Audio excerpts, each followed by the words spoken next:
with us today. We've got Cal, G-Man, Chevalier and Damon Haig. Peace. Discussing the news that matter, the news that perhaps has gone viral, or things maybe on social media that's got our attention. I'm going to start with you, Dave. Friday the 13th here in the UK was penned as Nightmare on Elite Street. Yeah. Would you like to elaborate? Yeah, there's some... During that period of time, it was announced by Anonymous, the activist group, that on Friday the 13th they were going to meet at Liverpool Street Station in London, which is a large train station in London if nobody knows.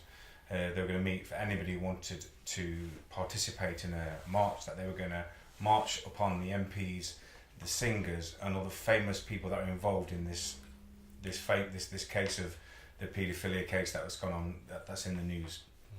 And what they were saying basically was they've had enough of no one acting upon it and the severity of what's been going on and the people linked to it. I mean, you know, this Elm guest house that was the holder of this these particular parties, that they were these horrific people were preying on these children.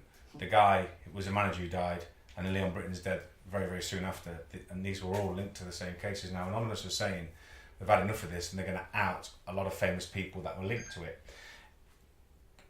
Sideways to that, there's a guy who's an activist who's putting some great stuff out there, and I suggest you follow him, a guy called Bill Maloney.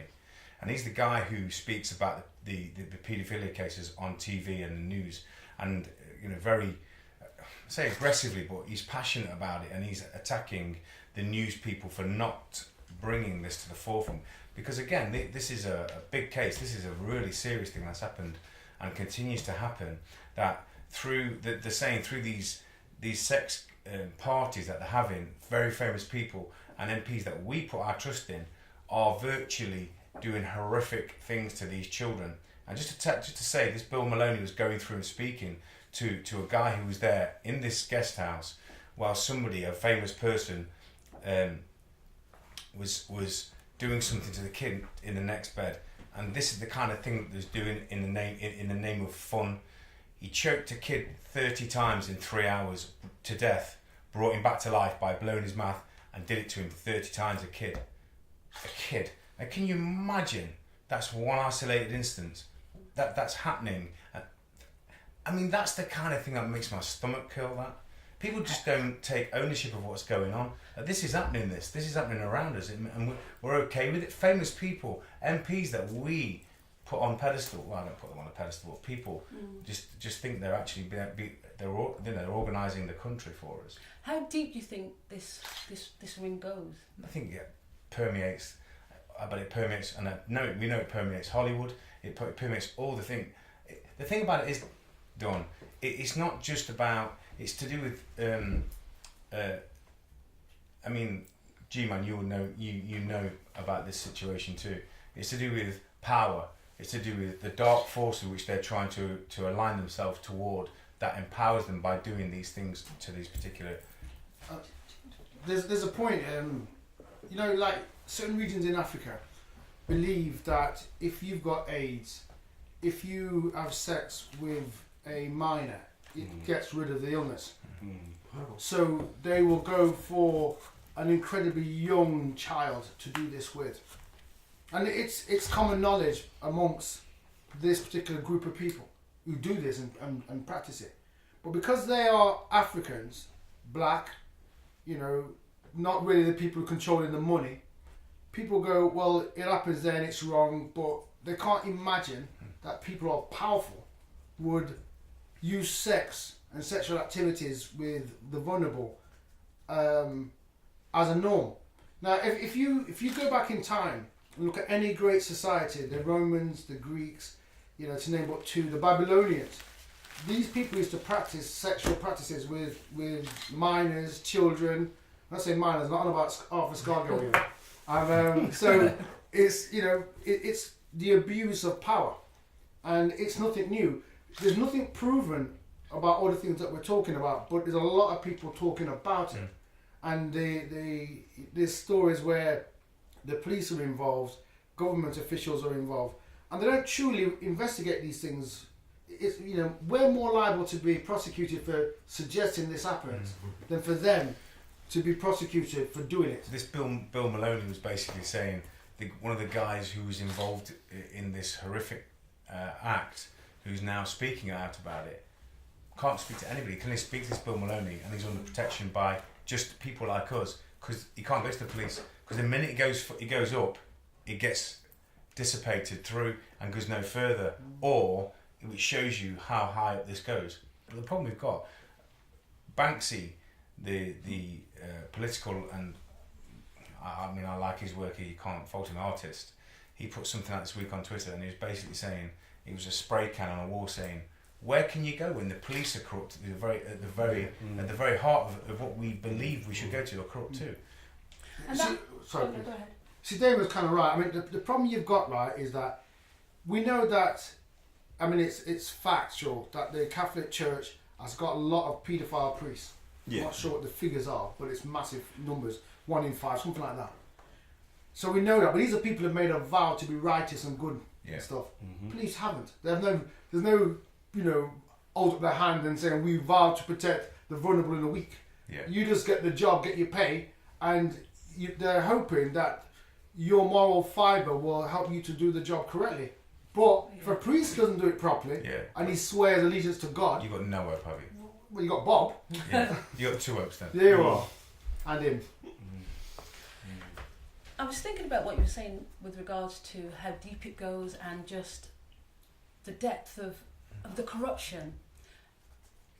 Why we're here today is to discuss what's going on in the news from a different angle.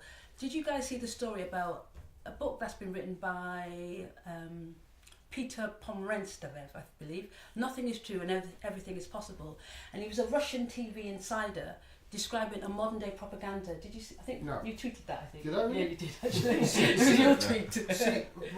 What was it? Basically he was he was in a news meeting and it was about top. Okay. Yeah, do you remember it? Well, keep talking. Okay. So basically it was about top people at the top discussing what the news would be, but not what the news actually was, discussing how they were going to manipulate the news, how it was going to be changed, what they want people to think. Do you remember? Well, why would what you were asking? Why would that surprise you? And why do you think we're discussing the news that no one's challenging these things and these issues? That people see that box there, which is a TV that I'm pointing to, and basically just believe everything that everyone reads, or sees. That we believe and uphold the truth by what they say. We've always said, we who have the pen writes history. And because they say it and they are in power, we believe it's true. I'll give you a little short story about power and how it happens in modern times. You go back to 1993. For those who've got a really good memory, 3 men are invited to go on this boat that was run by an organisation called the Bilderberg Group. Now, all this is all provable, factual, evidence-backed. They joined the Bilderberg Group. Within a few months, a year, the leader of the Labour Party dies of a heart attack, John Smith. That's right. And what happens? These 3 become leader of the Labour Party, deputy leader, and chancellor. Well, not chancellor. He becomes called what's the word? Architect. The architect. The architect. Then a few years later, prime minister, deputy, architect.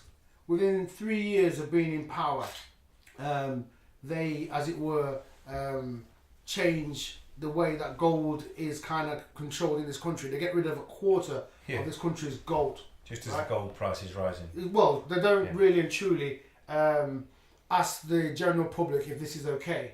They make double their money, I think it is, on the gold. The people who bought it made 4 times more. If they kept the gold, imagine what it would be worth this day and age. But you keep on going on. Within a few years of them being in charge, they finance and also continue to pay for the Millennium Dome. The Millennium Dome originally was costing 77 million. Well, something was that it? That was the original budget. Right. What was it at the end? About $1 billion.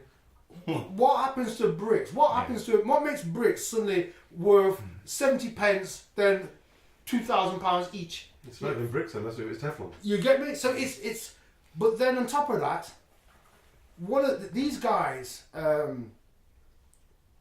they want to go to war, and whenever people protest, Remember, 1 million people protested against the war in Iraq. It made not a scrap of difference. The greatest protest this country has ever seen. That's right. 1 million people all congregated in one place. It didn't make a difference, did it? No. And but you got to remember, war is a massive business. Of course. And the biggest export for the UK, it's not potatoes, it's weapons. You see? Yeah. 100%. It's weapons. Yes. It's weapons. So Yes. it's a big business. Yes. So it's a facade, and this is what winds me up about democracy. You know, it's a facade Yes. because if the people are speaking, then listen to the people. 100%. You know, you don't have to be Einstein to realise all those people didn't want the war in Iraq. There you However, did it make a difference? No. No. And then back to this, who's policing the police thing.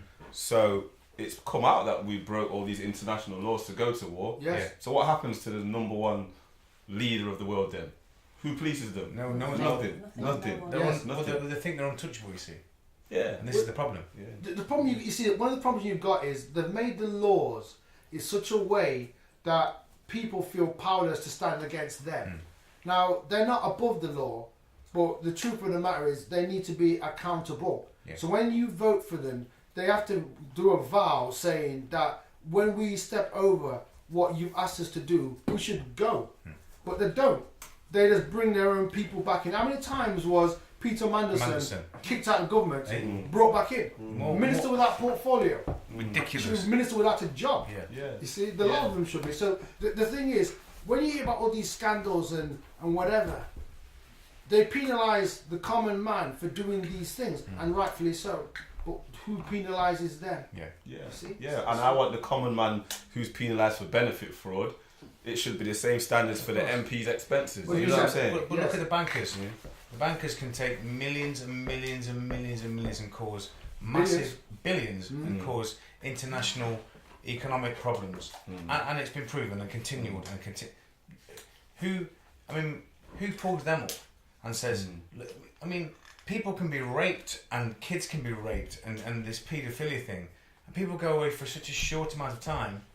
People even get away with robbing the country. Yeah. I mean, for me, I just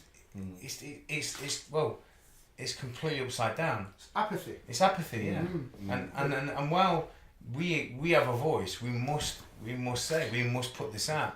We must tell people. But like I tweeted, and I was talking to Rags earlier, something from Morpheus this week from the Matrix, who basically turned around and said that it was. I'm paraphrasing.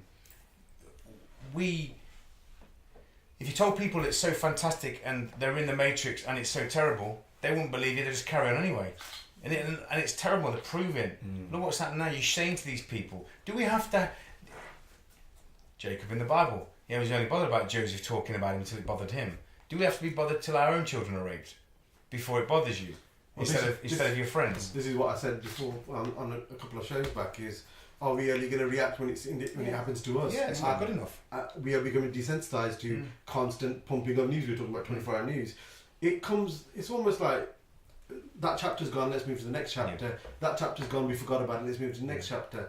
And I think there's a lot of hidden news that comes out to block out what's actually happening in the background. Of course. I believe that MP's expenses, which isn't a major thing, let's be honest about it, in the grander scheme of things, even if they did pilfer a bit of cash out, it's nothing compared to the banks and the bailouts. Yeah, quite. It's nothing compared to how much they invested in the automobile industry to back them up, which they really have to do, let's be honest. Because if me and you open a company tomorrow, most likely, I mean, the statistics are 70% of businesses collapse within the first year.